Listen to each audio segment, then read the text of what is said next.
Kehancuran Baghdad oleh bangsa Mongol pada tahun 1258 merupakan salah satu peristiwa paling kelam dalam sejarah peradaban manusia.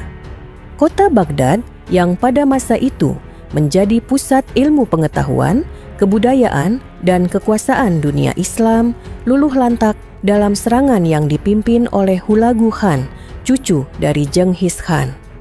Banyak sejarawan menilai bahwa tragedi ini bukan hanya sekadar penaklukan militer, melainkan juga bencana besar bagi perkembangan peradaban, karena hilangnya begitu banyak karya ilmiah, institusi pendidikan, dan nyawa manusia yang tak terhitung jumlahnya. Peristiwa ini kemudian menjadi titik balik penting dalam perjalanan sejarah umat Islam dan meninggalkan luka mendalam yang masih dibicarakan hingga kini.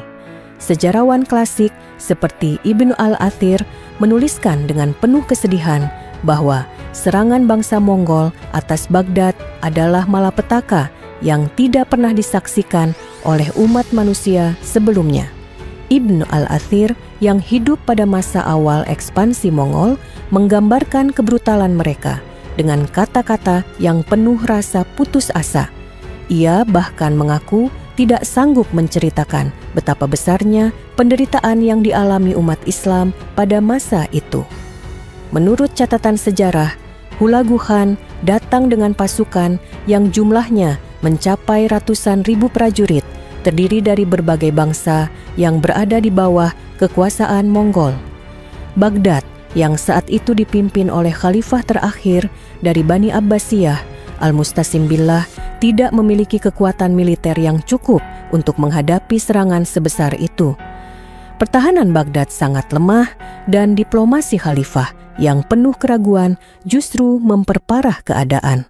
Para sejarawan menggambarkan bagaimana Baghdad dikepung selama beberapa minggu. Tembok kotanya ditembaki oleh senjata pengepungan Mongol, sementara Sungai Tigris dipenuhi kapal-kapal yang berusaha bertahan. Namun, kekuatan pasukan Mongol yang luar biasa membuat pertahanan kota runtuh. Ketika pasukan Mongol akhirnya memasuki Baghdad, pembantaian besar-besaran pun terjadi. Al-Mustasim Billah ditangkap dan kemudian dibunuh. Ada riwayat yang mengatakan bahwa ia digulung dalam karpet dan diinjak oleh kuda agar darahnya tidak tertumpah ke tanah. Sebuah simbol bahwa bangsa Mongol memiliki cara sendiri dalam mempermalukan lawan mereka. Dengan kematian Al-Mustasim, berakhirlah kekuasaan Bani Abbasiyah di Baghdad yang telah berdiri sejak pertengahan abad ke-8. Kehancuran Baghdad tidak hanya berupa runtuhnya struktur politik dan terbunuhnya khalifah. Kota yang dahulu dijuluki sebagai mutiara dunia Islam itu berubah menjadi lautan darah. Menurut sejarawan Muslim seperti Ibnu Katsir, jumlah korban mencapai ratusan ribu orang, bahkan ada yang menuliskan jutaan. Meskipun angka ini mungkin dilebihkan karena sulit dipastikan. Yang jelas, pembantaian itu begitu mengerikan sehingga Sungai Tigris dikatakan berubah warna menjadi merah karena darah manusia dan hitam karena tinta dari buku-buku yang dibuang ke dalam sungai. Perpustakaan Bait al-Hikmah yang terkenal sebagai pusat ilmu pengetahuan hancur total. Koleksi manuskrip dari berbagai disiplin ilmu seperti kedokteran, astronomi, filsafat, dan sastra yang telah dikumpulkan selama berabad-abad musnah dalam hitungan hari. Para ilmuwan terbunuh atau melarikan diri, sementara warisan intelektual Islam lenyap seketika. Inilah salah satu alasan mengapa sejarawan menganggap kehancuran Baghdad sebagai tragedi peradaban, bukan hanya tragedi politik atau militer. Banyak sejarawan Barat maupun Timur menekankan dampak besar dari peristiwa ini.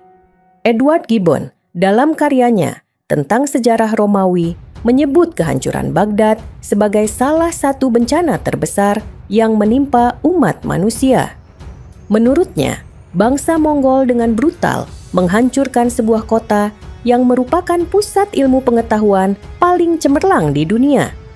Hal senada juga disampaikan oleh sejarawan modern seperti Stephen Runciman yang menilai bahwa kejatuhan Baghdad adalah akhir dari zaman keemasan Islam klasik. Sebelum tragedi itu, Baghdad dikenal sebagai kota yang menampung para filsuf, dokter, dan cendekiawan dari berbagai bangsa.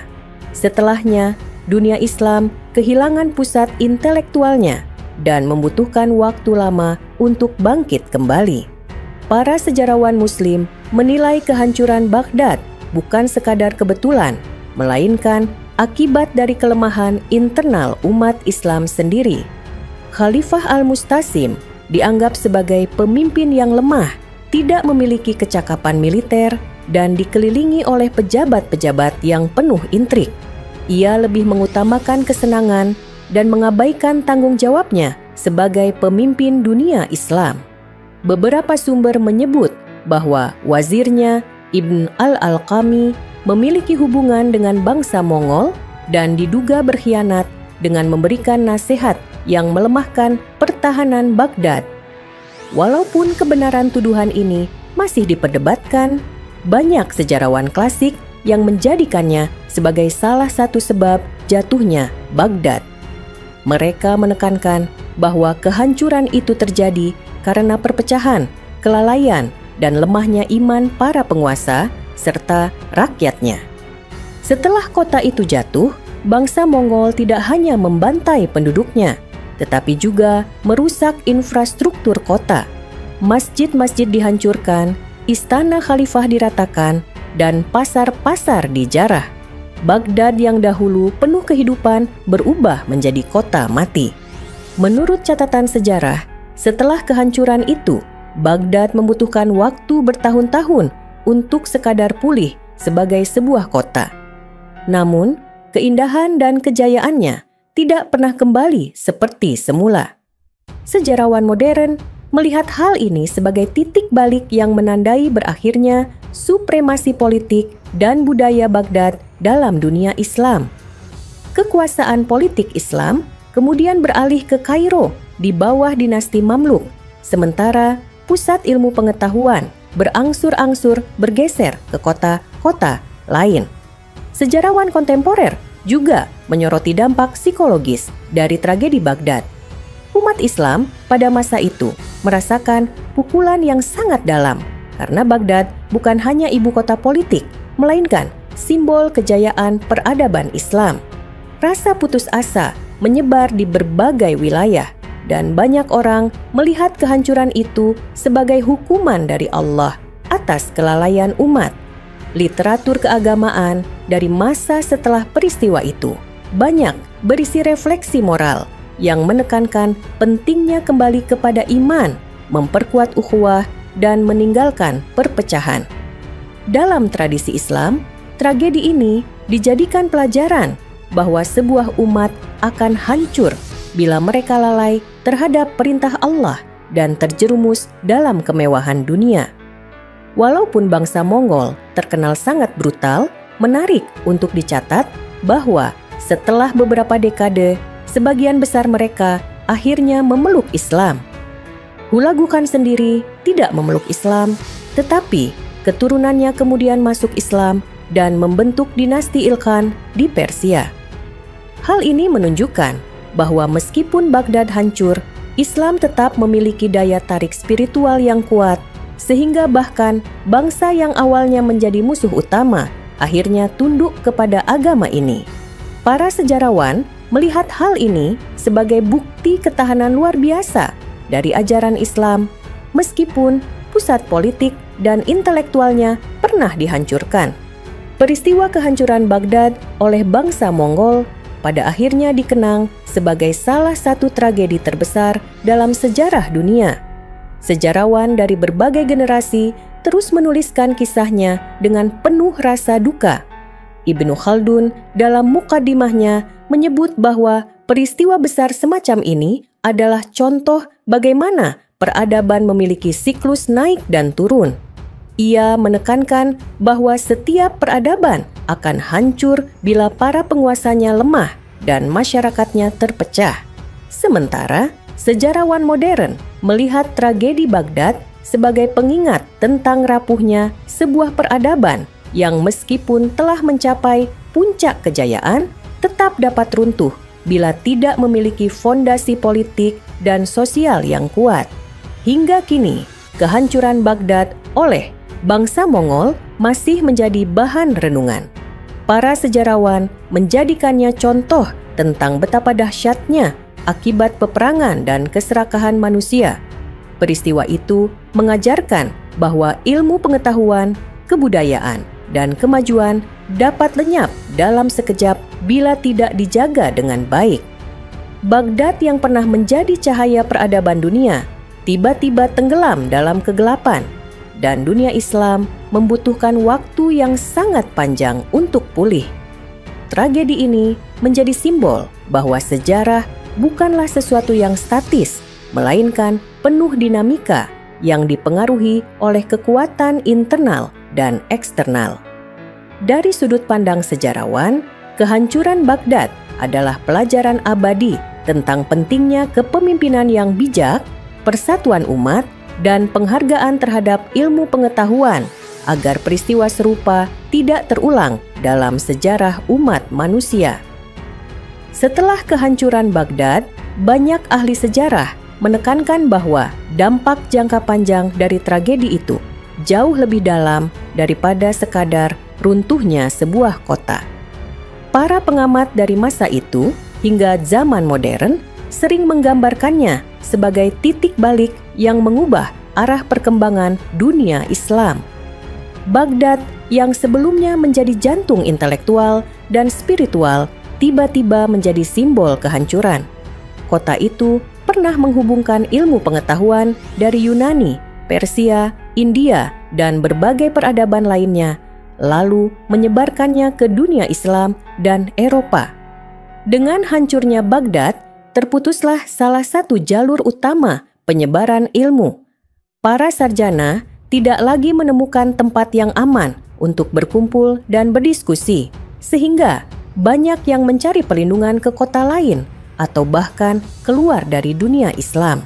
Fenomena ini memicu gelombang migrasi ilmuwan yang menyebabkan pergeseran pusat intelektual ke tempat seperti Damaskus, Kairo, hingga Andalusia, walaupun tidak ada satupun yang bisa menggantikan peran Baghdad sepenuhnya. Dampak lain yang jarang dibicarakan adalah perubahan dalam struktur sosial dan budaya masyarakat Islam pasca kehancuran itu. Masyarakat yang selamat dari serangan Mongol harus menghadapi kondisi ekonomi yang sangat buruk. Tanah pertanian hancur, irigasi rusak, dan perdagangan lumpuh. Baghdad yang selama berabad-abad menjadi pusat perdagangan internasional kini kehilangan perannya. Para pedagang dari jauh seperti India, Cina, dan Bizantium tidak lagi menjadikan Baghdad sebagai tujuan utama. Kondisi ini membuat perekonomian dunia Islam terguncang keras. Banyak keluarga jatuh miskin, sementara kelompok-kelompok tertentu berusaha bangkit dengan membuka jalur perdagangan baru di kota-kota lain. Sejarawan modern mencatat bahwa setelah kehancuran Baghdad, jalur perdagangan internasional secara perlahan bergeser ke arah Mesir dan kemudian Turki Utsmani. Perubahan besar juga terjadi dalam kehidupan keagamaan. Banyak ulama melihat tragedi Baghdad sebagai isyarat bahwa umat Islam harus kembali memperkuat sisi spiritual. Teks-teks keagamaan yang muncul setelah peristiwa itu penuh dengan refleksi moral yang menekankan bahwa kemewahan, perpecahan, dan kelalaian dalam menegakkan syariat adalah penyebab utama kehancuran. Inilah sebab mengapa pada periode setelah jatuhnya Baghdad, gerakan-gerakan keagamaan lebih menonjol dengan munculnya tokoh-tokoh yang menekankan kesederhanaan, ketakwaan, dan pendidikan moral. Para sejarawan menilai bahwa meskipun Baghdad hancur secara fisik, ia justru melahirkan gelombang kesadaran baru di dunia Islam tentang pentingnya memperkuat iman dan meninggalkan kemewahan yang melalaikan. kejatuhan Baghdad juga membawa dampak besar terhadap hubungan antar bangsa pada masa itu. Dunia Kristen di Eropa yang saat itu masih terlibat dalam perang salib menyaksikan dengan penuh perhatian apa yang dilakukan bangsa Mongol. Ada harapan dari sebagian penguasa Eropa bahwa Mongol dapat menjadi sekutu mereka melawan umat Islam. Namun, sejarawan mencatat bahwa meskipun ada upaya diplomasi antara Mongol dan bangsa-bangsa Kristen, kenyataannya tujuan Mongol bukanlah menyebarkan agama tertentu, melainkan memperluas kekuasaan dan menaklukkan wilayah. Oleh sebab itu, walaupun Baghdad dihancurkan, Mongol tidak serta-merta menjadi sekutu Kristen, melainkan terus bergerak menaklukkan berbagai wilayah tanpa memandang agama penduduknya. Hal ini menunjukkan bahwa kehancuran Baghdad adalah bagian dari ambisi politik global Mongol yang sangat luas, bukan semata serangan terhadap Islam. Sejarawan modern juga membahas sisi psikologis dari trauma kolektif yang ditinggalkan oleh tragedi Baghdad. Selama berabad-abad kemudian, nama Mongol menjadi simbol ketakutan yang luar biasa di kalangan masyarakat Timur Tengah. Kisah tentang kekejaman mereka diwariskan dari generasi ke generasi. Namun, ada pula sejarawan yang melihat bahwa kisah tentang kedahsyatan Mongol sering dilebih-lebihkan untuk menekankan pesan moral atau religius. Beberapa catatan kontemporer mungkin memasukkan unsur dramatisasi seperti kisah tinta buku yang mewarnai sungai Tigris. Meski demikian, inti dari tragedi itu tetap nyata, yakni kehancuran masif sebuah kota besar yang membawa akibat mendalam bagi peradaban. Dari perspektif politik, jatuhnya Baghdad memperlihatkan betapa rapuhnya struktur kekhalifahan pada masa itu. Sejak abad sebelumnya, otoritas Khalifah Abbasiyah di Baghdad sudah melemah dengan banyak wilayah Islam yang sebenarnya tidak lagi tunduk sepenuhnya kepada Baghdad. Kehadiran khalifah lebih banyak bersifat simbolis ketimbang nyata dalam mengatur kekuasaan. Oleh karena itu, ketika Mongol menyerang, hampir tidak ada bantuan berarti dari wilayah lain. Sejarawan melihat hal ini sebagai cerminan perpecahan internal yang menjadi salah satu sebab utama kegagalan umat Islam menghadapi musuh eksternal. Peristiwa ini menjadi pelajaran pahit bahwa persatuan adalah syarat mutlak bagi kekuatan sebuah peradaban. Kehancuran Baghdad juga memberi inspirasi bagi para penulis sejarah dalam menyusun teori tentang siklus peradaban. Ibnu Khaldun, salah satu pemikir besar Islam, meskipun lahir setelah peristiwa itu, sering mengutip tragedi Baghdad sebagai contoh nyata dari teori yang ia rumuskan, yakni bahwa setiap dinasti dan peradaban memiliki masa lahir, puncak kejayaan, dan akhirnya kemunduran serta kehancuran. Menurutnya, kehancuran Baghdad adalah bukti bahwa ketika para penguasa kehilangan kekuatan moral dan rakyatnya terjebak dalam kemewahan, mereka akan mudah ditaklukkan oleh kekuatan luar. Sejarawan lain dari Barat kemudian menjadikan teori semacam ini sebagai dasar dalam menganalisis jatuhnya imperium-imperium besar sepanjang sejarah. Menarik pula untuk dicatat bahwa meskipun Baghdad hancur, kebudayaan Islam tidak sepenuhnya musnah. Di wilayah lain, terutama di Mesir, Suriah, dan kemudian Anatolia, muncul pusat-pusat baru yang melanjutkan tradisi intelektual Islam. Misalnya, di Kairo, dinasti Mamluk berhasil membangun kembali jaringan ilmuwan, membuka madrasah, dan memperkuat dunia pendidikan. Sementara di dunia Persia, walaupun berada di bawah kekuasaan Mongol, perlahan lahir karya-karya sastra dan filsafat baru. Dengan demikian, kehancuran Baghdad meskipun sangat memukul dunia Islam, ternyata tidak sepenuhnya menghentikan perkembangan kebudayaan Islam. Para sejarawan menilai ini sebagai bukti daya tahan luar biasa dari peradaban Islam yang mampu bertahan meski pusatnya dihancurkan. Seiring waktu, peristiwa kehancuran Baghdad menjadi bagian dari narasi sejarah yang mengajarkan kewaspadaan. Para sejarawan Muslim menuliskan kisah itu dengan penuh peringatan agar generasi berikutnya tidak jatuh dalam kesalahan yang sama. Kisah tentang khalifah yang lalai, wazir yang diduga berkhianat, dan pasukan yang tidak siap, semuanya dijadikan pelajaran moral bahwa peradaban tidak boleh terlena dalam kemewahan dan perpecahan. Di sisi lain, sejarawan modern menekankan bahwa tragedi Baghdad juga harus dipahami dalam konteks geopolitik yang lebih luas, karena pada abad ke-13, bangsa Mongol memang tengah berada di puncak ekspansi dan hampir semua wilayah besar di Asia terkena dampaknya. Kehancuran Baghdad oleh bangsa Mongol pada akhirnya meninggalkan warisan yang bersifat ganda. Di satu sisi, ia menjadi simbol hancurnya sebuah peradaban besar dalam satu serangan dahsyat. Di sisi lain, ia juga menjadi titik tolak bagi lahirnya refleksi mendalam yang melahirkan teori-teori sejarah, gerakan keagamaan, dan pembentukan pusat-pusat baru kebudayaan Islam. Para sejarawan dari generasi ke generasi terus membicarakan tragedi ini, bukan hanya untuk mengenang masa lalu, tetapi juga untuk memahami dinamika naik turunnya peradaban.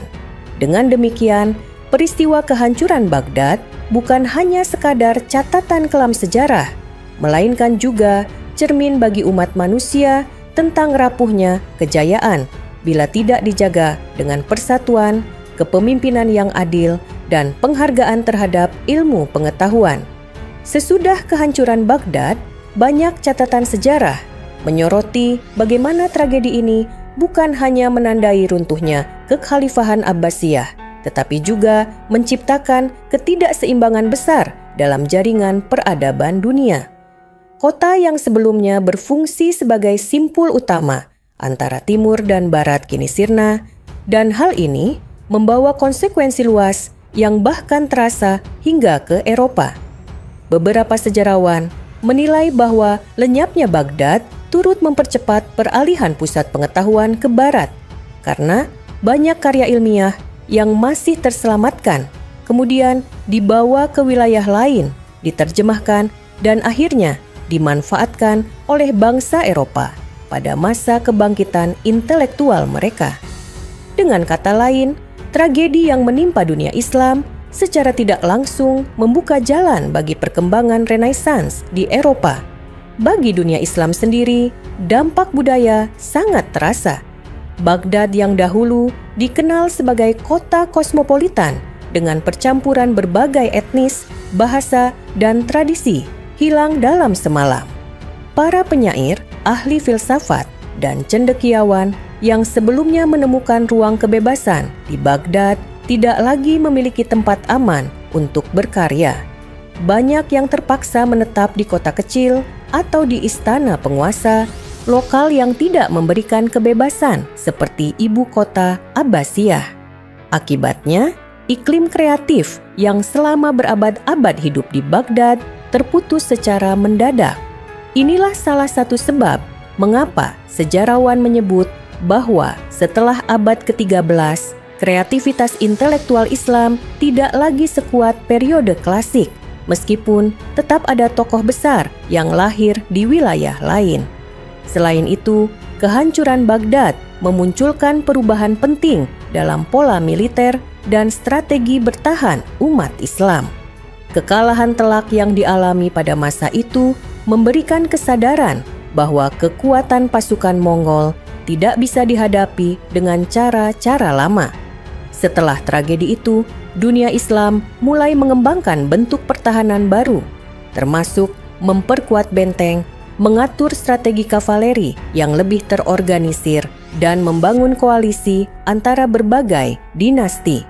Sejarawan militer menilai bahwa keberhasilan Mamluk di Mesir dalam menghadapi Mongol di Ain Jalut beberapa tahun kemudian merupakan buah dari pelajaran pahit yang diperoleh setelah kejatuhan Baghdad. Dengan kata lain, tragedi itu sekaligus menjadi titik balik dalam perkembangan seni perang di dunia Islam.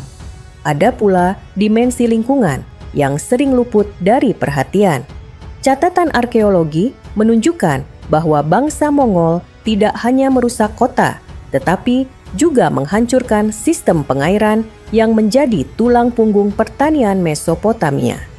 Saluran irigasi yang dibangun sejak zaman Sumeria dan Babilonia rusak parah dan sebagian tidak pernah diperbaiki kembali. Akibatnya, wilayah yang dahulu dikenal sebagai tanah subur berubah menjadi lahan tandus. Sejarawan agraria menyebut hal ini sebagai salah satu penyebab merosotnya produktivitas pertanian di Irak untuk waktu yang sangat panjang. Jadi, dampak serangan Mongol tidak hanya menghancurkan kehidupan manusia, tetapi juga mengubah kondisi ekologis yang menopang peradaban di kawasan tersebut. Beberapa sejarawan juga membandingkan kehancuran Baghdad dengan tragedi besar lainnya dalam sejarah, seperti jatuhnya Roma atau hancurnya Konstantinopel. Namun, banyak yang sepakat bahwa apa yang menimpa Baghdad lebih tragis karena kota itu pada saat itu adalah pusat ilmu pengetahuan dunia.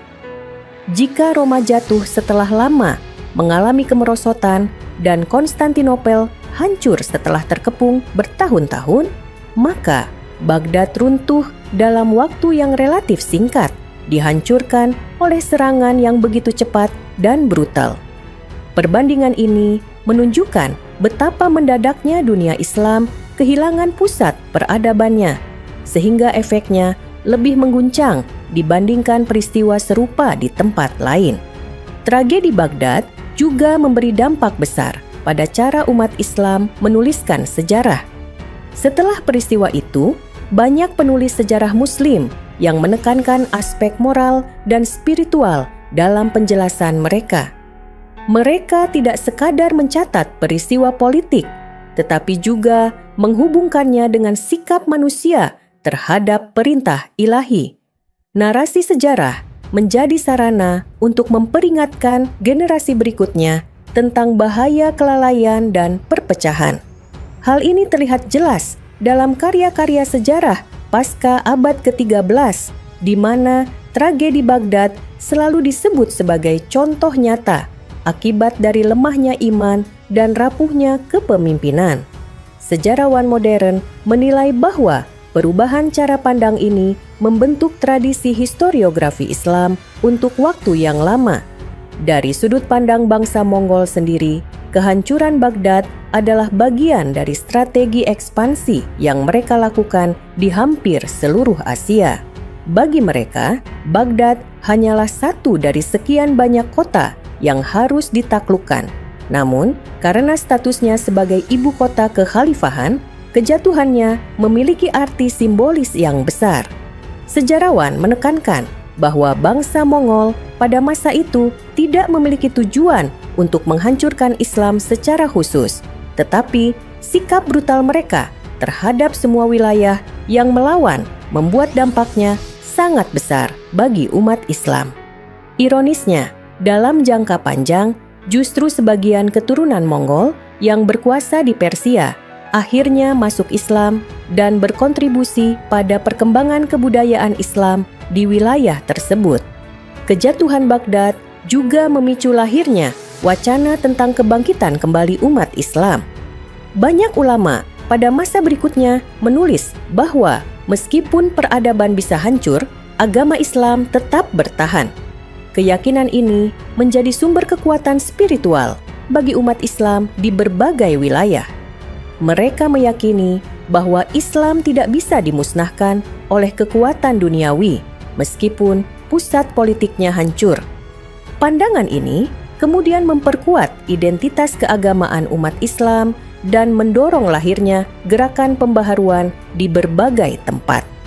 Dengan demikian, meski tragedi itu sangat menyakitkan, ia juga melahirkan semangat baru untuk mempertahankan ajaran Islam. Bagi dunia modern, kehancuran Baghdad mengajarkan banyak pelajaran. Sejarawan melihatnya sebagai contoh bagaimana ketergantungan berlebihan pada simbol kekuasaan dapat menjadi kelemahan.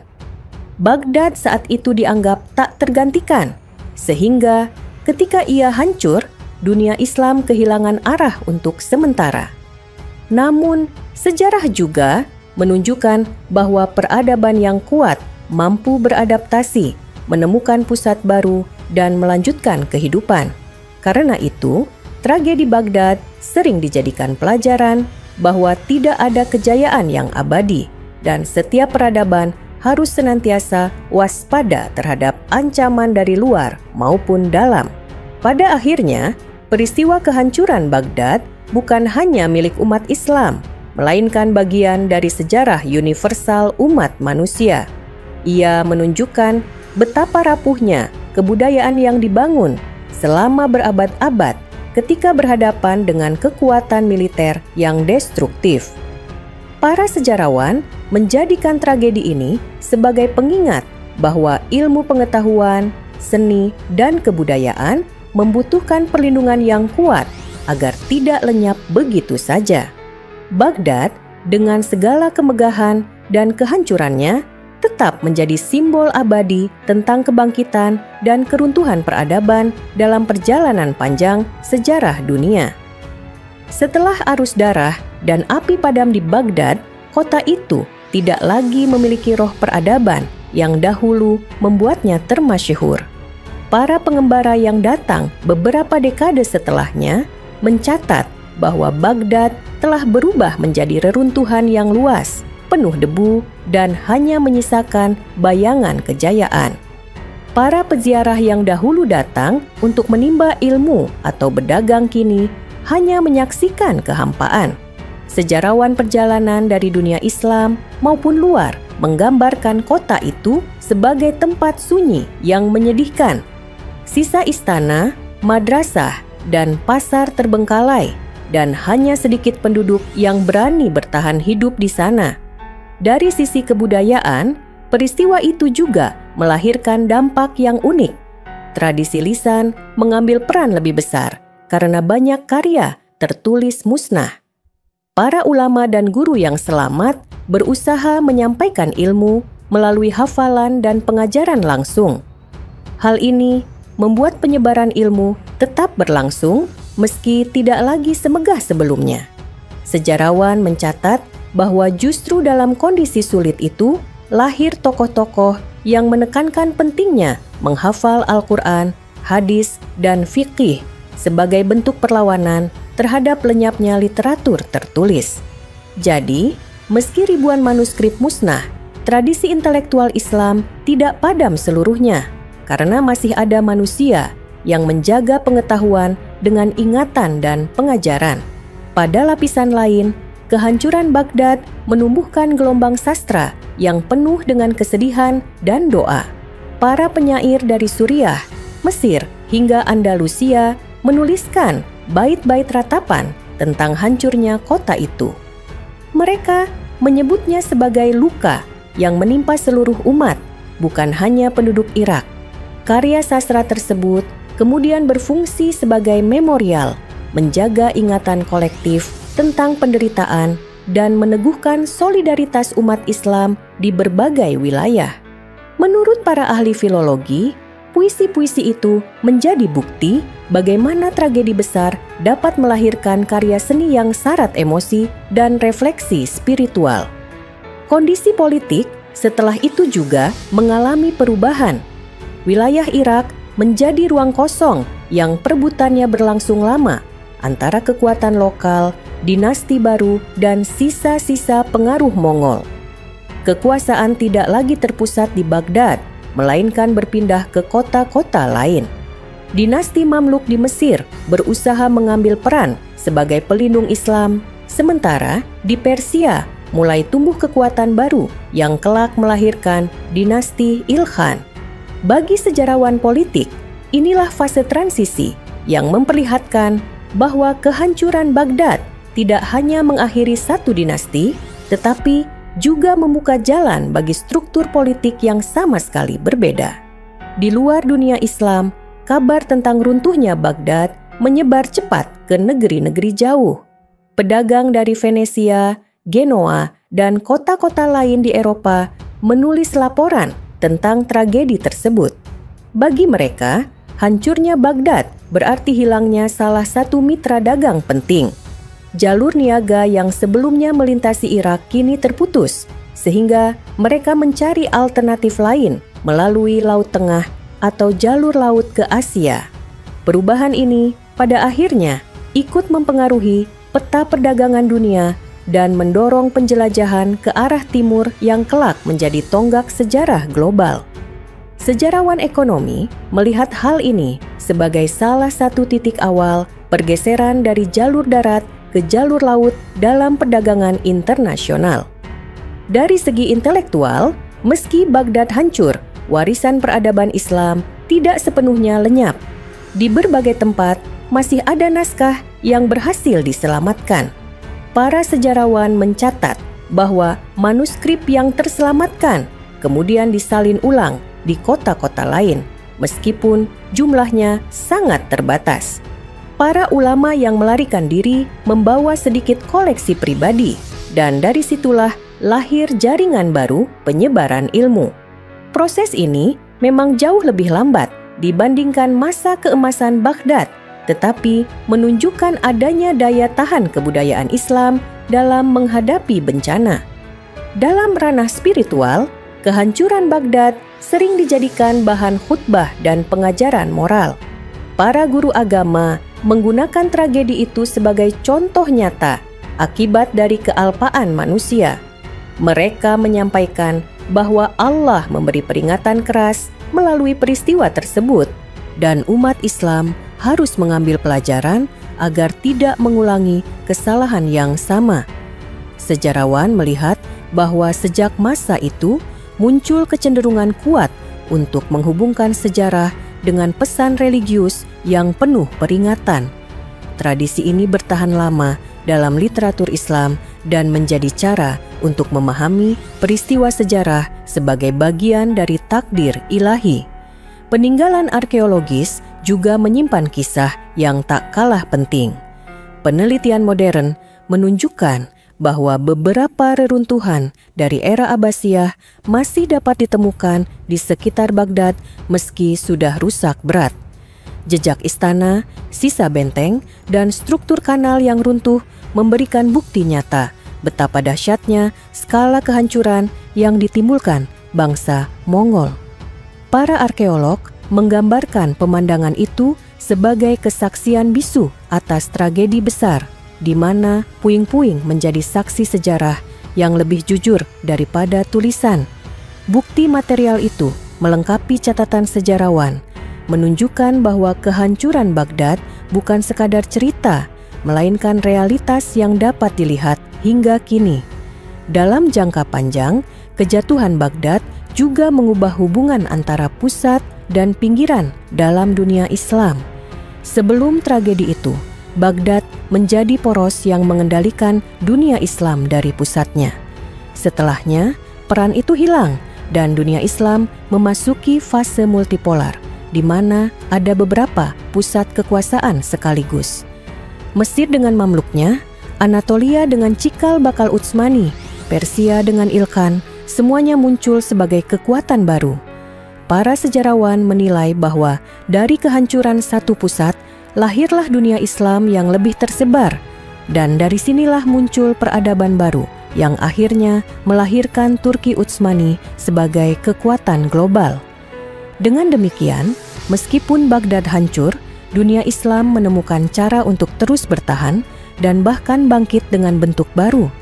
Bagi sejarawan, hal ini menunjukkan bahwa tragedi besar tidak selalu berakhir dengan kepunahan. Terkadang, ia justru menjadi awal dari sebuah transformasi yang membawa wajah baru peradaban. Baghdad memang hilang dalam kobaran api Mongol, tetapi warisan Islam tetap berdenyut di tempat lain, menunggu masa yang tepat untuk kembali bangkit.